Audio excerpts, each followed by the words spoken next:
अस्सलामुअलैकुम वीवर्स, मैं हूं मोहम्मद ममरेज़ और आप देख रहे हैं ममरेज़ इलेक्ट्रिक यूट्यूब चैनल। फ्रेंड्स, आज की वीडियो में हम सीलिंग फ़ैन मशीन की ऑपरेटिंग के बारे में बातचीत करेंगे कि किस तरीके से हम प्रॉपरली इसको ऑपरेट कर सकते हैं और नए कारीगर को जो इसके अंदर पेश आने वाले मसाइल होते हैं किस तरीके से उनको सॉल्व किया जा सकता है। लेकिन वीडियो की तरफ बढ़ने से पहले अगर आपने हमारी वीडियो को लाइक नहीं किया तो अभी से लाइक कर लें। अगर चैनल पे नए हैं तो चैनल को सब्सक्राइब करके बेल के आइकॉन को प्रेस कर दें ताकि जब भी नई वीडियो अपलोड की जाए तो सबसे पहले आप तक पहुंच सके। तो आइए बढ़ते हैं आज की इंटरेस्टिंग वीडियो की तरफ। तो फ्रेंड, अगर बात करें इसके फ्रंट सेक्शन की तो यहाँ पे सबसे पहले आपने यहाँ पे अपना स्टेटर सेट करना होता है। स्टेटर के मुताबिक आप उसकी डाई को सेट करते हैं। तो यहाँ पे आप देख सकते हैं कि हमारे पास इस डाई के अंदर वर्टिकली एडजस्टमेंट मौजूद होती है। तो इसके अंदर अगर इसकी चौड़ाई में देखें तो यहाँ पे तो ये फिक्स है, ये एडजस्टेबल नहीं है। इसकी चौड़ाई 32 और 36 स्लॉट के सीलिंग फैन के स्लॉट के गैप के हिसाब से बनाई जाती है। इसको आप कम या ज़्यादा नहीं कर सकते। अलबत्ता इसकी लंबाई वाली साइड को देखें तो यहाँ पे दोनों साइड पे आपको स्क्रू लगे हुए नज़र आते हैं। तो ये एल के स्क्रू हैं। एल की मदद से आप इसको ज़्यादा खुला भी कर सकते हैं और इसको ज़्यादा क्लोज भी कर सकते हैं। तो आप अपने स्टेटर के हिसाब से इसको तंग या खुला कर सकते हैं। तो आपने अपने स्टेटर की मोटाई से तकरीबन ½ इंच इसको ज़्यादा रखना है ताकि आपकी जो कॉइल है वो प्रॉपर तरीके से बनती रहे। अगर ½ इंच से आप कम रखेंगे तो आपकी कॉइल बहुत छोटी बनेगी, जिसकी वजह से पेपर डालने में भी आपको मसला पेश आ सकता है और इसी तरीके से आपका पंखा ओवरहीट भी हो सकता है। इसी तरीके से ½ इंच से ज़्यादा रखेंगे तो वो कॉइल आपकी काफ़ी ज़्यादा बनेगी। उसकी वजह से पंखे की स्पीड कम हो सकती है और तार भी आपकी ज़्यादा डलेगी। तो इसलिए पंखे की जितनी थिकनेस हो, उसकी जितनी मोटाई हो, तो उसकी स्टेक हाइट से ½ इंच आपने डाई को ज़्यादा खोल के रखना है। उसके बाद डाई को यहाँ पे सेट करने के बाद आपने उसके लॉक को सेट कर लेना है। तो लॉक भी आप देख सकते हैं कि ये एडजस्टेबल है, इसलिए कि स्टेटर को जो आउटर डाया होता है वो हर स्टेटर का मुख्तलिफ होता है। तो आपने अपनी डाई को पहले सेट करना है। उसके बाद यहाँ पे स्टेटर को रख के फिर आपने देखना है कि आपका लॉक कहाँ पे जाके सेट होगा। लॉक को सेट करने के बाद जब आपका स्टेटर यहाँ पे फिक्स हो जाएगा, अब आपकी डाई भी एक जगह पे फिक्स हो जाएगी। तो अब आपने इसके जो साइड प्लेट्स हैं उनकी सेटिंग कर लेनी है और साइड प्लेट को आपने इस तरीके से सेट करना है कि डाई और इस प्लेट के दरमियान में गैप रहे, इसलिए कि इसी गैप से गुजर के तार स्लॉट के अंदर जा रही होती है। तो आपने इस प्लेट को स्टेटर के स्लॉट के बिल्कुल बराबर रखना है। अगर आप इसको ज़्यादा डाई के साथ मिलाएंगे तो आपकी तार यहाँ पे फंस सकती है और अगर इसको आप ज़्यादा पीछे रखते हैं फिर आपकी जो वायर होगी वो स्टेटर के एक किनारे से टकरा के डैमेज भी हो सकती है, ब्रेक भी हो सकती है। तो ये तो हो गई इसकी सेटिंग। उसके बाद बात कर लेते हैं कि नए कारीगरों को पेश आने वाला सबसे बड़ा मसला ये होता है कि वो कहते हैं कि हमारी मशीन बार बार तारें तोड़ देती है, यानी वायर बार बार उनसे ब्रेक हो रही होती है। तो वायर के ब्रेक होने की चंद वजूहात होती हैं जिसकी वजह से वायर बार बार ब्रेक हो रही होती है और चूंकि वो कारीगर नया होता है और अच्छे तरीके से उस फॉल्ट को समझ नहीं पाता, तो अगर आपने किसी अच्छे ब्रांड की मशीन ली हुई है और अच्छे उसके अंदर पार्ट्स इस्तेमाल किए गए हैं तो फिर ये खराबी मशीन की नहीं बल्कि ये ऑपरेटर की तरफ से होती है। तो इसलिए फ्रेंड, मेरी रिकमेंडेशन ये है कि जब आप नई मशीन लेकर आएँ तो इस्तेमाल से पहले आपने अच्छे तरीके से इस प्लेटों की जो किनारियां हैं यहाँ पे आपने रेगमार के साथ अच्छे तरीके से इनको बिल्कुल साफ कर लेना है।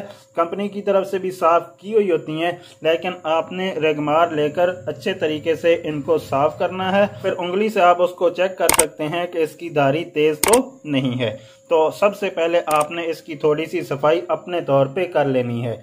उसके बाद आपने डाइयों को देखना है।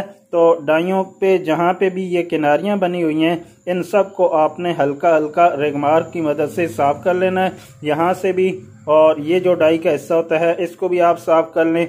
इसी तरीके से ये जो जितने भी हिस्से होते हैं आपने रेगमार की मदद से हल्का हल्का इसको साफ करते जाना है और उंगली के साथ आप चेक करते जाएं कि ये ज़्यादा तेज़ तो नहीं है।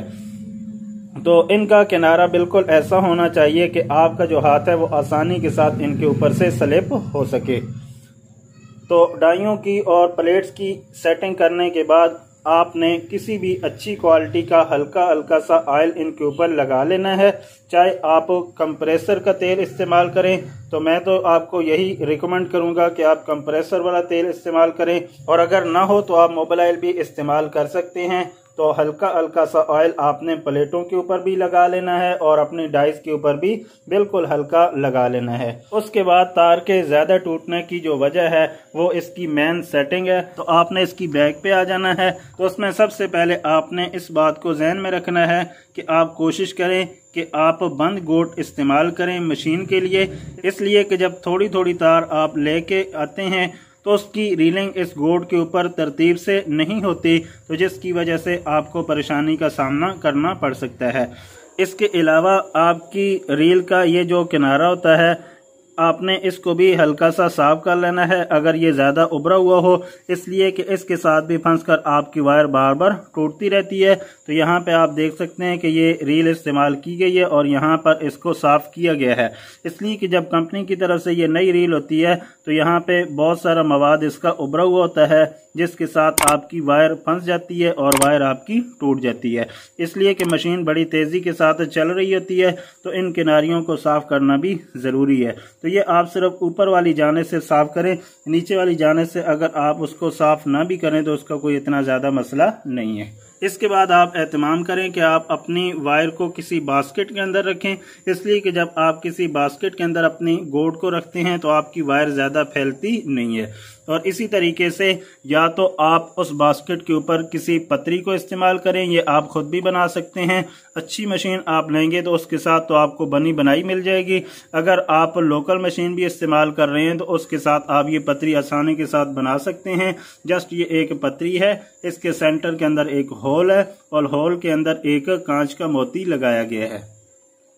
अगर आप पतरी इस्तेमाल नहीं करते तो फिर इस जगह पे आपने एक कीफ लगा लेना है। तो कीफ का जो ऊपर वाला हिस्सा होता है वो आपने यहाँ पे किसी जगह पे फिक्स कर लेना है और उसका जो खुला मुंह होता है वो आपने नीचे की तरफ करना है। तो इससे भी जो आपकी तार होगी यहाँ पे किसी जगह पे भी उलझने के चांस जो हैं वो खत्म हो जाते हैं। उसके बाद दोस्तों यहाँ पे आपने तार को ज़्यादा टाइट नहीं करना। यहाँ पे अगर तार को आप बिल्कुल ही टाइट करते हैं तो भी आपकी तार ब्रेक हो जाती है, आपकी तार टूटती है।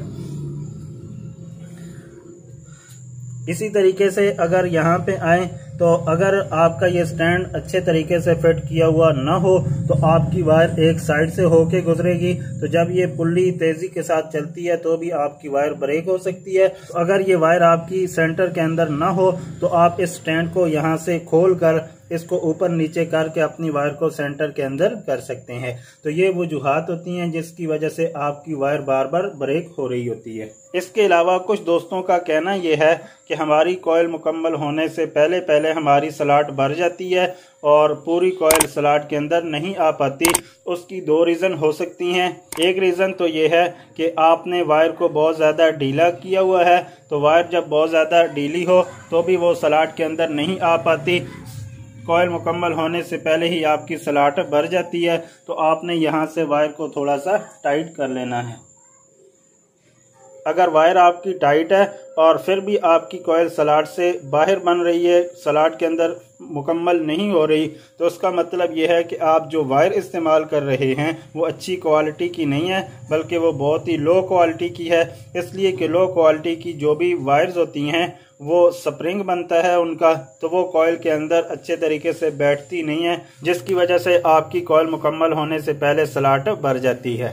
इसके अलावा एक तीसरी मुमकिन वजह भी हो सकती है कि आप वायर ज़्यादा मोटी इस्तेमाल कर रहे हों, इसलिए कि जब हम वायर की सिलेक्शन करते हैं तो उसके अंदर हमने पंखे की मोटाई भी देखनी होती है और स्लॉट का साइज़ भी देखना होता है। मैं पहले भी बहुत सारी वीडियोस के अंदर कह चुका हूं कि वायर की सिलेक्शन करते हुए जहां पे हम स्टेटर की थिकनेस को देखते हैं, मोटाई और स्टेक हाइट को देखते हैं, वहां पे हमें स्लॉट को भी देखना चाहिए। तो अगर स्लॉट छोटे हैं और आप मोटी वायर इस्तेमाल कर रहे हैं तो डेफिनेटली आपकी जो वायर होगी वो स्लॉट से बाहर आएगी और आपकी कॉइल मुकम्मल नहीं होने पाएगी। तो आई होप आज की वीडियो आप दोस्तों को ज़रूर पसंद आएगी और नए कारीगर जो हैं वो भी अच्छे तरीके से मशीन को चला पाएंगे। अगर वीडियो अच्छी लगे तो काइंडली इसे लाइक, शेयर और कमेंट ज़रूर कीजिए।